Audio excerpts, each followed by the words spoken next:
ধন্যবাদ সকলকে আজি ভালেই লাগিছে আজি টিকেটটো মোক আচলতে তৃতীয়বাৰৰ কাৰণে ভাৰতীয় জনতা পাৰ্টিৰ পৰা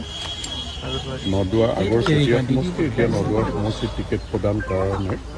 মই আমাৰ ৰাষ্ট্ৰীয় সমিতিৰ সভাপতি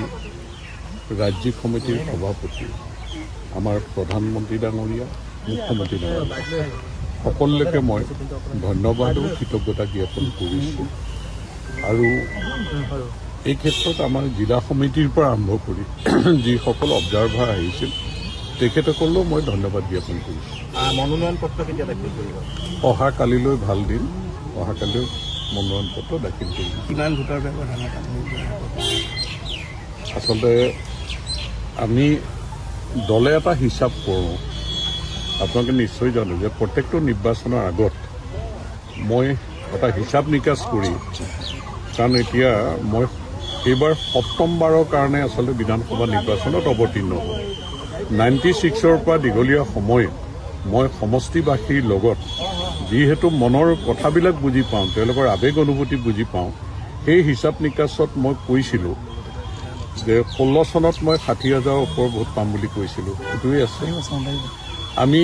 21 চনৰ নিৰ্বাচনত কৈছিলোঁ যে 85,000 ওপৰ ভোট পাম বুলি আমি 85,000 ওচৰা-ওচৰি ভোট পাইছোঁ আৰু আফটাৰ ডিলিমিটেশ্যন আমি আমাৰ যি বিধানসভা ৰঞ্জিত দত্ত ডাঙৰীয়াৰ 24 চনৰ নিৰ্বাচন আছিল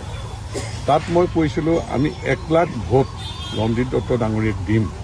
আমাৰ 3টা বাকচ গন্তি কৰিবলৈ থাকিলে কিবা বিজেপি সেইবিলাক কৈছিলে কিন্তু আমি প্ৰায় 99,000 ভোট পাবলৈ সক্ষম হ'লোঁ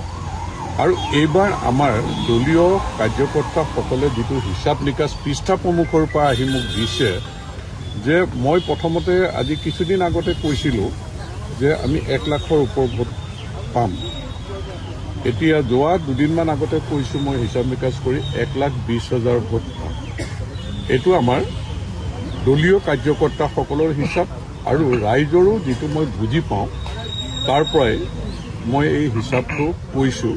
আৰু এতিয়া যিহেতু প্ৰদ্যুৎ বৰদলৈকে ধৰি বা কংগ্ৰেছ দলৰ যিটো পজিশ্যন আজিৰ দিনটোত এইখন অসমত তেওঁলোকৰ যেন নিৰাশাৰ শীত নামি আহিছে তেনেকুৱা মোৰ অনুভৱ আৰু 1,20,000ৰ ওপৰলৈ ৰাইজৰ আশীৰ্বাদত যাবও পাৰে তেনেকুৱা মোৰ অনুভৱ এই মুহূৰ্তলৈকে কংগ্ৰেছ দলৰ 16গৰাকী পিছত এগৰাকী প্লাছ হৈছে 17গৰাকী তেওঁলোকৰ প্ৰাৰ্থিত্ব প্ৰয়াসী আছিল এই মুহূৰ্তলৈকে মই জনাত তেওঁলোকে কোনো সিদ্ধান্তত উপনীত হ'ব পৰা নাই গতিকে তেওঁলোকে পাৰ্টিও কাম কাজত লাগিব পৰা নাই ক'তো গতিকে তেওঁলোকৰ হতাশাৰ ছবি এখন আছে ইয়ে আমাৰ ভোট বৃদ্ধি কৰিব বুলি মই আশা কৰোঁ